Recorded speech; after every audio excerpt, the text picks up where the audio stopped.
Bienvenue à Fais voyager ton entreprise. Cette semaine, nous aurons le plaisir de voyager avec une entreprise qui est pan-canadienne. Donc, on pourra voir justement c'est quoi la différence avec quelqu'un qui est juste au Québec versus quelqu'un qui est pan-canadien. Comment a été les dernières années? Qu'est-ce qui s'est passé durant le COVID? Donc, nous avons le grand plaisir de recevoir Madame Vicky Boudreau de Bicom. Je travaille beaucoup trop. J'en ai trop Ce sur n'est les vraiment épaules. pas assez Ce n'est payant. pas productif. Je suis J'ai fatigué. perdu tout mon focus. La croissance va trop Du vite. temps, j'en ai pas. Tu es entrepreneur et au début, c'était le rêve, mais aujourd'hui, tu n'as plus de vie.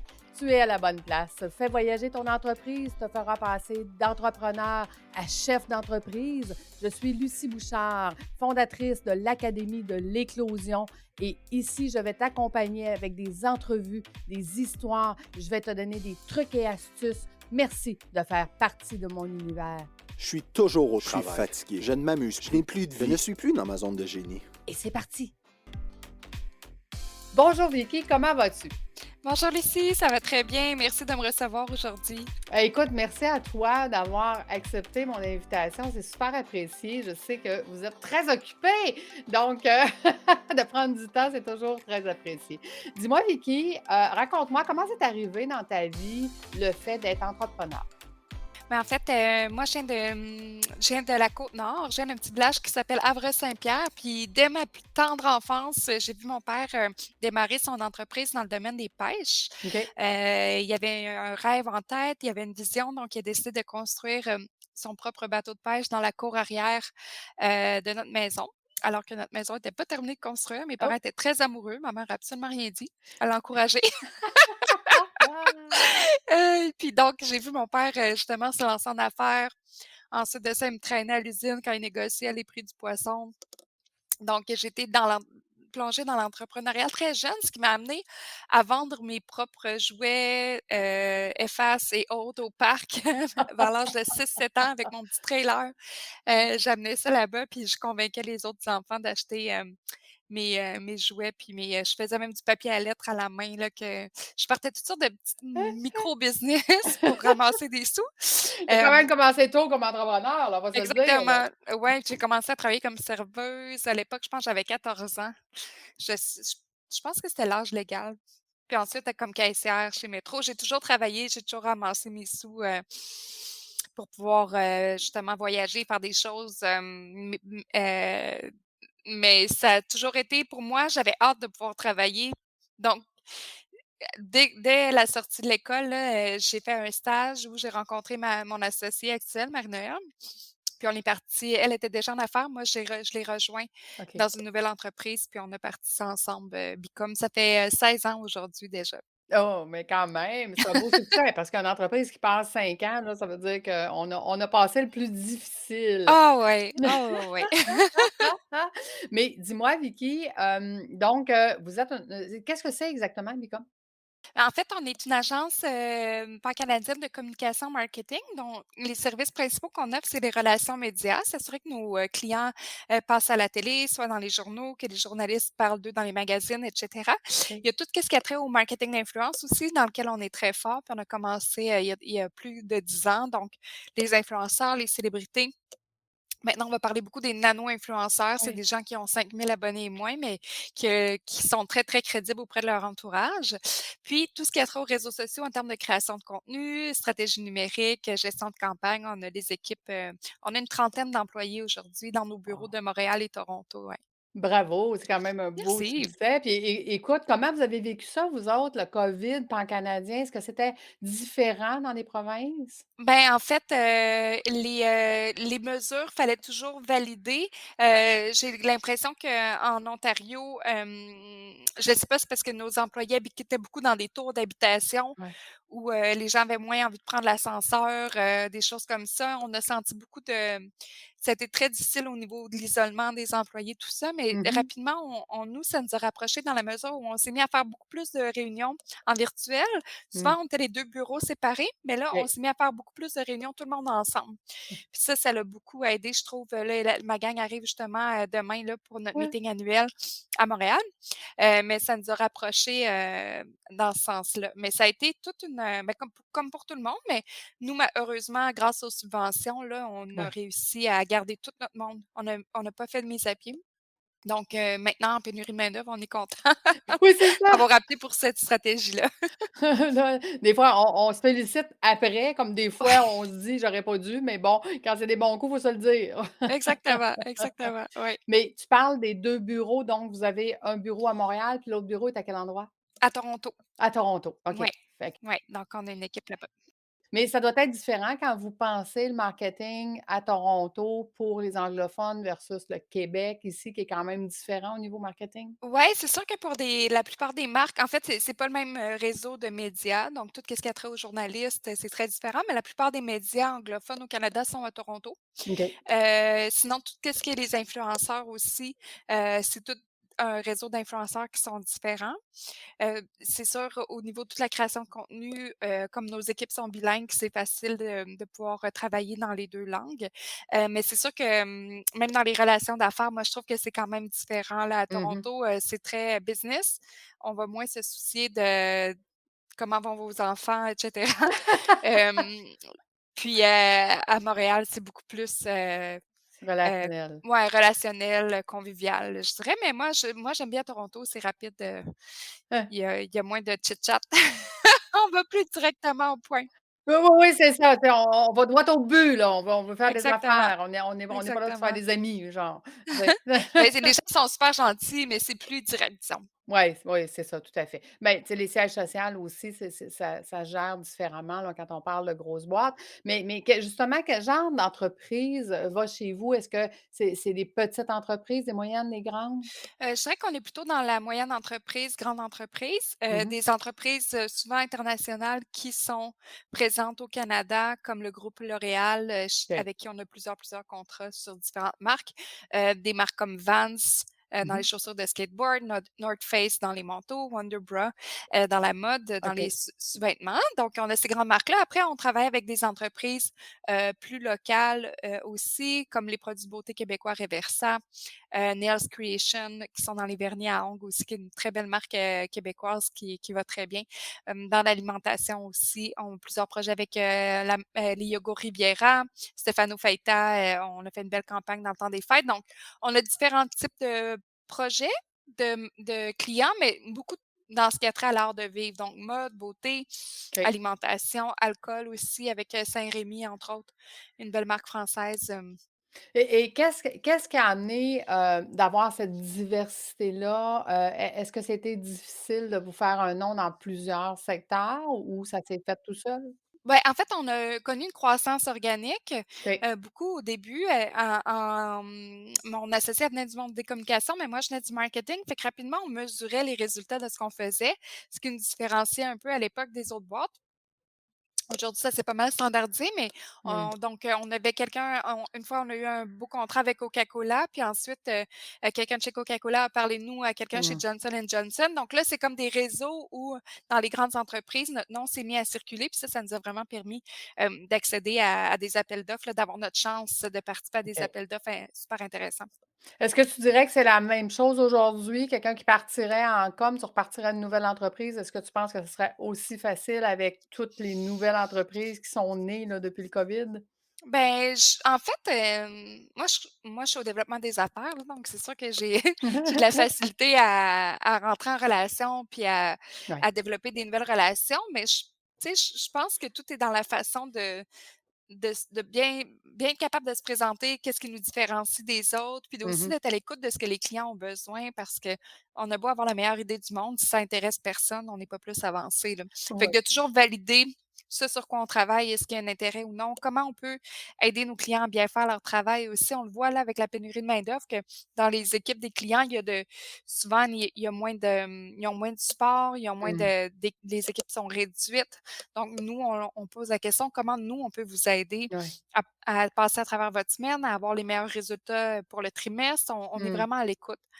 Donc OK. ça, je pense que pour n'importe quelle entreprise, de s'assurer qu'on connaît bien son marché puis qu'on n'assume pas, mais qu'on va vérifier aussi Oui, si ce qu'on fait ajoute de la valeur. Je pense que c'est une des clés. tout à fait, validé. Et de quelle campagne tu es le plus fier à travers, tes dernières années? Ben, en fait, c'est une super vieille campagne, là, ça fait plus que 10 ans, mais je suis très contente parce qu'on a recommencé à travailler avec eux. Mmh. C'est l'entreprise québécoise qui est maintenant rentrée en bourse, Gourou, des boissons OK. énergétiques. Donc, il y a plus d'une dizaine d'années, on faisait une des premières campagnes de marketing d'influence au Canada. On se battait pour l'attention médiatique contre Monster, Red Bull, des compagnies qui avaient énormément de budget marketing. Puis là, OK. nous, on avait moins de budget marketing, mais énormément de produits. Fait que là, on avait des caisses de Gourou dans notre salle de conférence, à plus savoir quoi en faire. Puis on s'est dit, on va envoyer des produits à des gens qui sont des gourous dans leur domaine, que ce OK. soit en publicité, en architecture, peu importe. Fait qu'on a identifié des gens. À l'époque, ça se passait beaucoup sur Twitter. Oui. Donc, on a identifié des gens qui étaient des gourous, puis on leur a envoyé des petites notes à la main avec le produit. Tu sais, on vous donne un petit coup de pouce avec de l'énergie pour poursuivre ce que vous faites déjà très bien. Puis, tout d'un coup, les gens se sont mis à partager sur Twitter la photo du produit.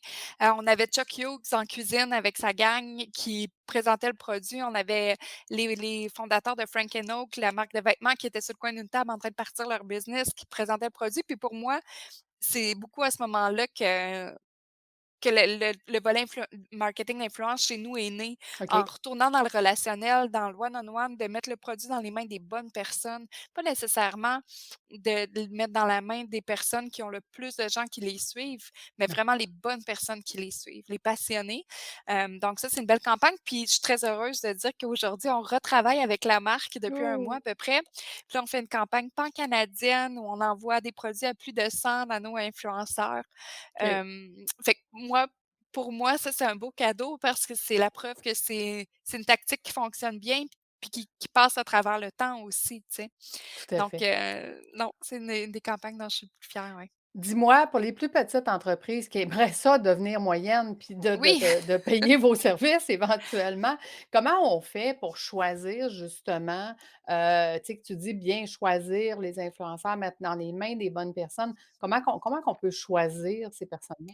Une des choses simples, puis tu sais, en même temps, on travaille avec des petites entreprises aussi. Il y a des startups qu'on appuie, on les choisit, parce qu'on a des frais à couvrir quand même pour Oui. rouler, mais on fait des plus petits projets aussi, là, tout à fait. Moi, je trouve qu'un des trucs que les gens, négligent parfois, c'est de regarder qui déjà sur vos plateformes sociales interagissent beaucoup avec vous.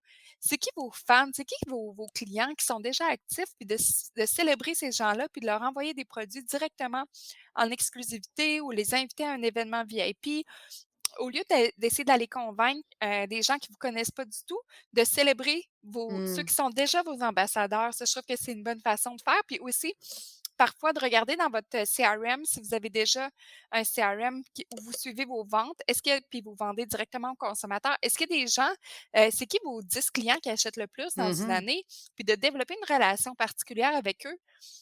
Ça peut même être dans le développement de produits, de dire: «On hésite entre ces 2 saveurs-là, qu'est-ce que vous en pensez? On a Mmh. remarqué que vous nous suivez, on veut vous remercier». Tu sais, parce que ces gens-là, ils sont déjà convaincus, puis ça coûte C'est pas ça. cher de les activer.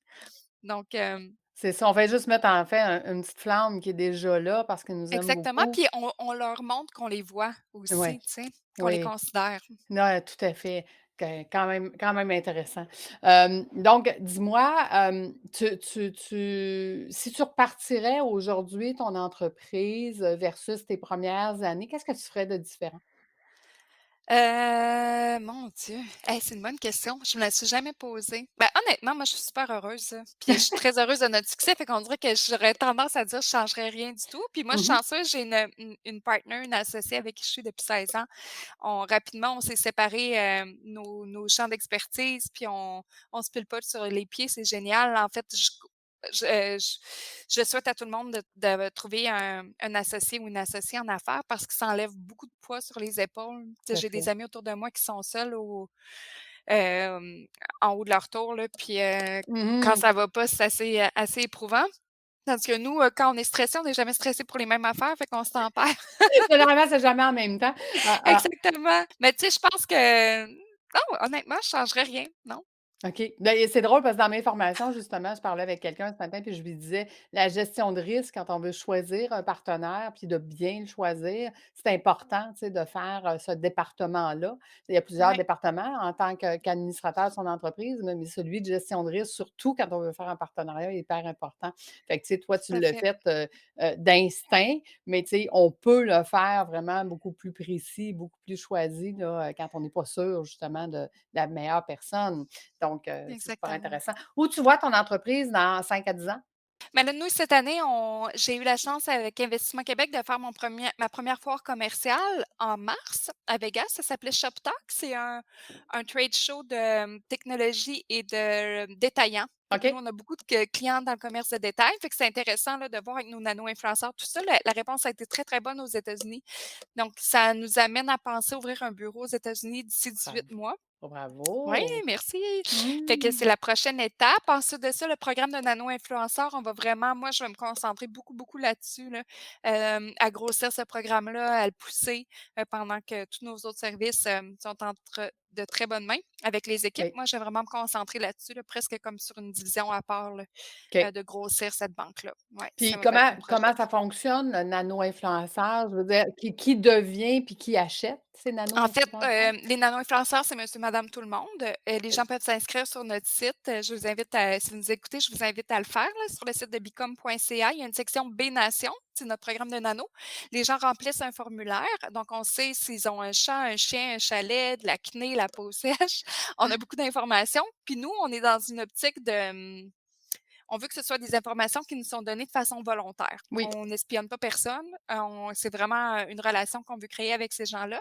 Donc aujourd'hui, on a une banque de 2000 Canadiens Bravo. qu'on active dans nos campagnes. Donc, on leur envoie des produits de beauté, on leur envoie des produits alimentaires. Les gens les reçoivent, ils créent du contenu, ils prennent des photos, ils les partagent sur leurs réseaux sociaux. Puis, on a une étude pan-canadienne qui nous a prouvé que quand on connaît quelqu'un dans la vraie vie, le taux de conversion de l'achat d'un bien ou d'un service est 10 fois plus élevé que si c'est une célébrité qui parle d'un produit ou un journaliste ou un influenceur OK. régulier. Donc, c'est vraiment moi, j'appelle ça du publi-postage 4.0 là. Au lieu Oui. d'envoyer ça par code postal, Oui. on envoie à des gens qui sont vraiment passionnés, qui correspondent exactement à la cible qu'on veut OK. aller chercher. Puis les clients, nous engagent pour faire des campagnes. Donc, ça fonctionne, avec des forfaits pour 30 nanos, 50 nanos, 100 nanos. Puis nous, on gère tout, on fait les envois, on collecte, le contenu qui est fait en ligne. On s'assure que le client puisse le repartager aussi sur ses plateformes. OK. C'est Donc, vraiment un programme qui fonctionne super bien. prenons un exemple concret, là. Là, je suis en train de Ouais, partir une nouvelle entreprise qui se trouve voyagedéductible.com. oui, Donc, si je veux faire connaître cette entreprise-là par les nano-influenceurs, ça serait possible, si je comprends oui, bien? tout à fait. En fait, ce qu'on pourrait faire, c'est leur offrir de vivre l'expérience, puis de partager leur expérience, OK. avec vous, avec OK. leur entourage, mais l'expérience qu'ils ont vécue avec, votre, plateforme, Avec avec votre produit. ah, OK. Fait que ce soit un produit ou un service, ça peut Oui, s'appliquer, tout à là. fait. On a travaillé avec le Fonds de solidarité FTQ, on a fait une campagne avec Sun Life, les assurances. Tu sais, on se dit comment on peut, récompenser, pour les assurances, mais on avait identifié des profils, des gens qui veulent retourner à l'école comme adultes, quel type de projet, ils peuvent avoir besoin dans leur vie à ce moment-là, tu sais. Donc pour chaque marque ou projet, il y a une façon, d'engager les nano-influenceurs. Des fois, il faut être plus créatif et c'est sûr que c'est pas toujours aussi simple que d'envoyer un nouveau rouge à lèvres, mais Non, non. Ouais. on peut trouver des façons de faire parler des marques puis des projets, même des organismes de charité. On a travaillé avec Revivre, qui est un organisme pour la santé mentale au niveau de la dépression puis de l'anxiété. Puis il y a plein de nanos qui ont partagé à leur famille puis à leurs amis, souvent pour la première fois, Mmh. qu'ils avaient vécu des épisodes, de santé mentale où il y avait eu besoin d'aide. Fait qu'on a vu des échanges sur les réseaux sociaux vraiment touchants, qui ont mis en lumière aussi toutes les ressources que l'organisation pouvait, offrir. Pouvait offrir. Puis Ouais. est-ce que vous mesurez est-ce que c'est tangible, les résultats pour l'entreprise? Est-ce qu'ils sont capables de mesurer que les Ben, dans ce retombées? cas-là, on invitait les gens à s'inscrire à une marche OK. virtuelle. Fait que là, on pouvait voir le nombre d'inscriptions. Puis des fois, on va donner aux nano-influenceurs des codes promo. OK. Puis donc là, leur entourage peuvent utiliser les codes promo, puis ça permet De savoir combien de de savoir personnes, combien ouais, OK. sauf qu'il y a un gros volet de, notoriété de la marque qui ça est plus difficile à mesurer. Tu sais, les gens Oui, vont pas nécessairement acheter tout de suite, mais ils peuvent aller en pharmacie. «Ah, c'est vrai, c'est la crème ouais, que Lucie, dont Lucie a parlé, la crème solaire que tu peux OK. faire du sport puis ça coule pas» ou peu importe. Mais là, les gens vont pouvoir, acheter le produit. Fait que, tout ne se mesure pas, mais il y a certaines choses qu'on peut mesurer. Wow! Ouais. Intéressant parce que moi, dans ma tête, c'était vraiment pour les plus grandes entreprises, mais ça peut Non. être beaucoup plus accessible qu'on pense, là. Ouais, tout à fait. Ouais. Ah, vraiment génial. Écoute, si on va, si on mettons, on va dans ce volet-là, ça serait quoi, le conseil que tu donnerais aux gens, là, en ce moment? Hem, En fait, c'est de se demander pourquoi on veut faire une campagne. Parce que là, les influenceurs, c'est à la mode. Tout le monde dit: «Ah, on doit faire du marketing d'influence», mais il faut se poser les bonnes questions au début. C'est quoi l'objectif? Est-ce que je veux accroître mes ventes? Est-ce que je veux augmenter la notoriété au niveau de ma marque? Est-ce que je veux aller cibler une population en particulier que j'ai de la difficulté à aller chercher? Tu sais, je pense que pour n'importe quelle campagne de marketing ou encore de relations publiques, il faut vraiment prendre le temps de se poser puis se dire à quel objectif d'affaires Oui, est-ce que ça va répondre, tu sais? c'est ça. Je pense que c'est ce qu'on fait de plus en plus, c'est d'essayer de voir avec nos clients, c'est quoi vos grands objectifs, puis nous, comment on peut, avec nos services, venir, Mmh. les aider à les atteindre. Wow, vraiment. Écoute, on va aller dans l'autre volet Oui! hein, on a abordé tantôt, voyagedéductible.com. Parle-nous, du plus beau voyage que tu as fait jusqu'à maintenant dans ta vie. Ah mon Dieu, j'en ai plusieurs. Moi, j'adore voyager. Puis là, j'ai des jeunes filles de 4 et 8 ans. Puis là, ça commence à être le fun de voyager Oui. avec elles aussi. Fait que là, c'est comme un nouveau chapitre de voyage. Mais je pense que quand j'étais plus jeune, à 17 ans, je suis allée étudier en Italie. Puis Mmh. la famille, c'est un échange d'étudiants. Puis la famille chez qui j'ai habité, on est demeurés très proches. OK. On s'écrit toujours, donc puis mon mari comprenait pas trop c'était quoi mon histoire de famille italienne. Fait que quand on s'est mariés, il y en a certains qui sont venus ici à Montréal, puis nous, quand on est partis en voyage, de noces, on est allés en Italie, puis on est allés à Portofino, dans le nord sur la côte. Puis ensuite de ça, on est allés, en Lombardie Mmh. dans ma famille italienne d'adoption. Puis là, il avait cuisiné, il avait fait vieillir Ah. des salamis pendant 6 mois parce qu'il savait Oh, qu'on s'en venait. Ça a été magique. Puis à partir de là, on est partis en Turquie, OK. à Istanbul, Ouais. qui, je dois le dire, est une de mes villes préférées dans le Mmh. monde. Mmh. Puis c'est là où j'ai su que j'étais enceinte de ma Ah! grande de 8 ans. OK, Oui, ouais, j'ai cool. reçu le plus beau des massages dans un hammam, il y avait un dôme en pierre avec des trous en forme d'étoile, puis la lumière rentrait par là. C'était tellement magique, là. Puis Ouais. les gens étaient tellement gentils à Istanbul, puis autant que c'est un décor millénaire Mmh. que dans les boutiques, le design, le musée d'art contemporain est exceptionnel. Fait que c'était dans mes goûts à moi, là, de bien manger, d'aller voir des musées, puis de rencontrer des gens gentils, là, c'était assez difficile à battre. Écoute, je suis allée en Turquie, en septembre, l'année dernière, là, Oh donc septembre wow! 2021, puis effectivement, c'est un peuple tellement gentil. Puis écoute, on a l'avantage que notre dollar vaut 6 fois le leur, fait que ça coûte rien, hein, là-bas. Ah ouais. Donc effectivement, c'est des endroits vraiment à découvrir. Et si je te demanderais, Vicky, quel est le voyage de tes rêves que tu n'as pas fait encore? Ben, moi, faut dire que j'aime vraiment pas beaucoup prendre l'avion, fait qu'à chaque fois, je dois me parler très longtemps, même si je vais à Toronto puis à New York, fréquemment, là, c'est OK. vraiment, puis là, c'est drôle parce que j'ai gagné entrepreneur de l'année en 2020 Ah, avec le bravo! Arista, puis j'ai un billet ouvert sur le monde que je dois booker. J'ai toujours pas décidé. Je suis allée au Japon pour le travail, c'est à peu près le plus loin, Mmh. que j'ai fait, mais je sais pas. Nous, on joue à un jeu de société qui est le rail. C'est un train qui Oui, passe en Europe. on joue, oui, nous aussi. OK, bon, on Mmh. adore ça. Puis là, mon mari m'a dit: «Pourquoi on ferait pas ça? Ouais. On ferait pas des capitales, 3 nuits par capitale, puis se Wow. faire un beau tour d'Europe». Puis là, Ah oui. ça me parle pas mal, ouais. Ça me tenterait, ouais, mais pas tout de suite, pas tout de suite. Je suis pas allée en Europe depuis que j'ai les filles. OK, Donc ouais. OK. C'est en train de Mais mijoter, comme on mais dit. mon dernier coup de cœur, par exemple, c'est la Californie. J'étais jamais allée, puis je suis OK. allée en décembre dernier, Oui. puis j'ai adoré, adoré, adoré. J'ai vraiment aimé ça. Ouais, Ah fait que oui? j'aurais presque le goût de retourner en Californie, là, bientôt cet automne, mais juste cet hiver, je suis allée à New York, je suis allée à Miami, je suis allée à Las Vegas, je suis allée à Austin au Texas. Ouais, mais Moi, pour le je ça travail, c'est pas tout à fait trava pareil. à Austin, c'est une retraite, OK. dans un centre là avec, de la méditation, des pilates, c'était incroyable. Mais Ah moi, oui. j'adore voyager. Fait que là, on dirait que depuis janvier, là, la porte s'est réouverte, là. Elle dit: «Moi, dans le fond, mon billet, Ah! j'aimerais ça qu'il soit ouvert toute l'année, mais Oui, partout, c'est tout ça, le temps», tu partout, sais? partout. «Peux-tu Ouais, revenir, en avoir un autre?» exactement. Découvrir le monde. Toi, ce serait quoi ta suggestion?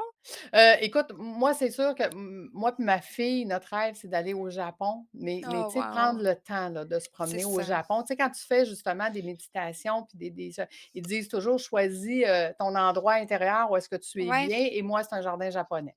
Ah Fait que ouais. fait que c'est comme, tu sais, d'être capable d'aller vivre le jardin japonais en vrai, là, ça va Mmh. vraiment être, mon coup de cœur.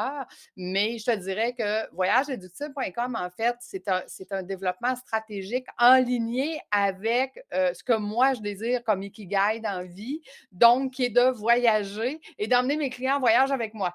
Fait que c'est un Mmh. mélange des 2 qui est fait, ça va être bon pour l'académie, ça va être bon pour moi, ça va être bon pour mes clients. Fait qu'on va passer par là pour être capable de leur donner de la formation parce que je me suis rendu compte que mes entrepreneurs, si je les sors pas de leur entreprise pour leur apprendre à penser autrement, ils sont pas là.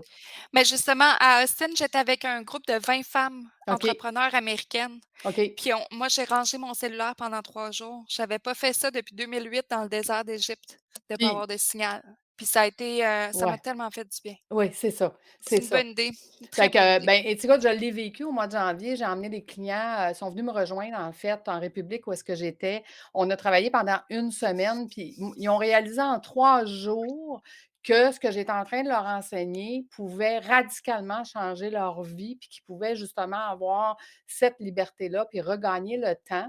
Et quand je le fais en cohorte, en Zoom avec les cohortes, ça leur prend 12 semaines. Fait que Mmh. donc, tu sais, c'est sûr que l'engagement par la suite envers eux-mêmes est complètement différent parce que quand tu réalises que tu as une recette dans les mains qui fonctionne, que tu as juste à l'appliquer, ben ça va beaucoup plus vite après. Donc, je me suis dit que, les amener en voyage dès le départ pour venir faire cette connexion-là, puis cette clarté-là, ben va faciliter le reste et ça va être beaucoup plus rapide par la Ouais, suite. c'est une très bonne idée. Ouais. Fait que comme je te dis, c'est un développement stratégique en lignée avec mon désir de voyager aussi. Fait que l'utile à l'agréable, comme on dit, on met tout ensemble, c'est bon pour tout le C'est monde. parfait. Fait que mais écoute, ça fait quand même, 25 ans que j'accompagne des entrepreneurs. Fait que je commence à savoir que quand ils restent dans l'entreprise, là, le téléphone, le cellulaire, le texto, Ah, c'est le gars, sûr. ça marche pas, là. Tu sais, on n'est pas tout à fait là, tant et aussi longtemps qu'on n'est pas convaincu que ça va être bon et que là, on va mettre l'effort pour le faire. Donc voilà. Fait que Je comprends. super. Fait que puis si je te demandais, ton conjoint, ça serait quoi son voyage de rêve? Ah, moi, mon chum, c'est la Suède. Ça fait longtemps qu'il en parle. Aussi la Norvège, les fjords. OK. Lui, il y a eu une période là où il était obsédé par l'île de Svalbard, OK. qui est au nord, justement de ces pays nordiques-là, où il y a une voûte souterraine où il y a une graine de chaque plante qui vit sur la planète. Une Ah! espèce ils ont conservé ça au cas où il arriverait quelque chose. Wow!